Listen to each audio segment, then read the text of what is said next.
I first got in contact with Jack, my former landlord, a little over a year ago when I answered his newspaper ad. I was in a rush to move out, as I had just broken up with my significant other, whom I shared an apartment with, and Jack was renting out the furnished basement of his house. The location was good, and the price was a steal, and I moved in with a few boxes of personal items 4 days later. The house was old and the floors were creaky. Jack was the eternal bachelor, interested in nothing but cars, certainly not interior decorating, or hardly even basic upkeep for that matter, and when he got up to go to work at 5 a.m., he'd often wake me up, since I'm a very light sleeper. However, as the months passed, I got accustomed to waking up early. I can't tell you the exact moment I realized that something wasn't right. Over a number of days, a thought slowly crept into my conscious mind and settled. I hadn't heard very much noise from upstairs lately. There was the occasional creak or bang, like in all older houses, but the heavy footsteps that I woke up to and sometimes heard during the evening had seemed to disappear completely. Perhaps Jack was sick, I thought. Perhaps he hadn't worked in a few days. Perhaps he worked different hours. The man was a real loner and kept to himself, so honestly, it didn't seem that strange to me. I only really talked to him when I went upstairs to give him his rent money on the first of every month. He was never unfriendly or rude, but short with me. He didn't have much to say. I looked out the window and saw the light was on in the garage. The blinds were closed, but someone was moving around in there. Jack must have been working on his car. I felt relieved. His car was his baby. A powerhouse customized from scratch in the body of a 1930s Ford. He'd shown it to me once. It was still just barely drivable, but had already won prizes. He spent all his free time working on it. The last couple of days, the truck that he drove to work had been sitting in the driveway when I left in the morning, but the following day it was gone. That same evening, new noises started. It was around 5 p.m. I was on my computer when from upstairs I heard what could only be described as shuffling.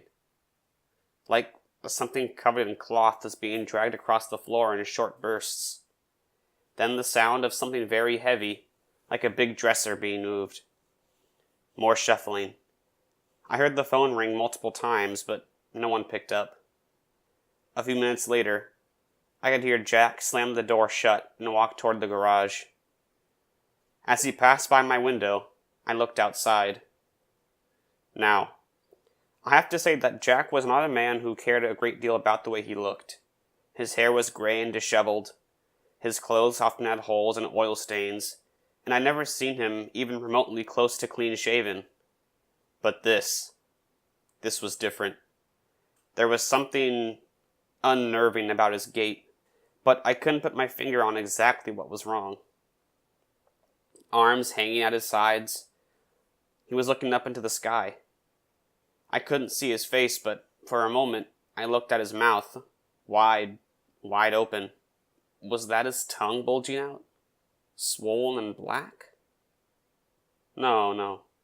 Of course not, no. It couldn't be. I closed the curtains and locked my door. Never before had Jack frightened me. That night, I woke up from screaming upstairs. Not frightened screams or calls for help, but angry. A man's voice, loud, shouting in rage. I couldn't make out any words. Was it Jack? I stumbled out of bed and fumbled around in the dark for my clothes. Not really knowing what to expect, I looked around for something to defend myself with, and grabbed a knife from the kitchen. With shaking hands, I called the police from my cell, ran upstairs, and beat my fist against the door. There was no answer. The house was dark and silent. Jack's truck was there in the driveway, cold, sleeping. After a little while, a police patrol drove by, and I talked to the officers briefly in the driveway. But they left, after looking around outside, and not finding anything out of the ordinary. Useless cops. So useless. I turned around and the house loomed in front of me like only houses in the dark can. I thought I saw a movement behind a curtain. After an hour or so, I crawled back into bed. I didn't sleep. I just laid there, quiet as a mouse in the dark with my covers up to my eyeballs, listening for any noise or movement upstairs. There was only silence. Thankfully, I wasn't scheduled to work the next day. It was late summer and a lovely day, but I was afraid to go outside. I didn't hear Jack all day. However, the phone rang multiple times. No one picked up. I spent the day with millions of thoughts running through my head, jumping at every little sound the house produced, kitchen knife never out of reach. Had there been a knock on my door that day, I would probably have suffered a fatal heart attack. Nightfall brought a sense of despair. I didn't see anyone walking by my window that evening, but through my curtains, I saw the lights come on in the garage. I started to wonder whether I was losing my mind. Sleep came late, and when it did, it was filled with terrible dreams. It was one of those long nightmares that you never really seemed to be able to get out of. In my dream, Jack was standing by my bed, looking down at me. I remember his face, foreign, cold, filling me with a deep feeling of dread. And then, something had roused me from my sleep. I looked up and that lingering feeling of dread escalated into paralyzing fear, violently wedging an icy spear into my spine, because for a few terrifying seconds, Jack was right there, mouth open, so impossibly wide, like a ghostly image burned into my retinas from looking into bright light. I screamed, and the vision faded away. Just then, as if something upstairs had heard me scream, a response came in the form of a heavy thump. Something rolled across the floor. I think I cried. Looking back, I think that was the turning point for me. Everything about this was so wrong that I couldn't continue letting this happen, whatever it was. I needed to not be scared anymore. This needed to end. When dawn finally came after what seemed like an eternity, I looked outside and felt my heart skip a beat when I saw something moving around in the lit garage. This was it. It had to happen now. I needed to know the truth. I grabbed my trusty kitchen knife and climbed out my bedroom window, which was not visible from the garage. Crouching, I sneaked around the front door and held my breath as I turned the smudged brass knob. It wouldn't budge. The door was locked. Is it possible to be both relieved and disappointed at once?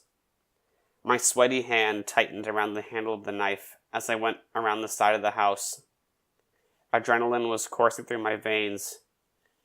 Eyes in the back of my head, like a startled deer. Please don't let him see me. Please don't let him see me. The kitchen window was open. It was open. I still remember every terrible detail so clearly. After picking together the last bits of courage I could muster, I stood up and looked inside. The fluorescent light over the sink was on.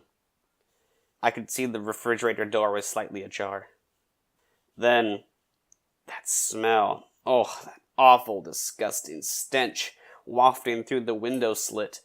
And there, on the floor, next to the broken dishes... God, help me. I didn't go back inside. I didn't stay.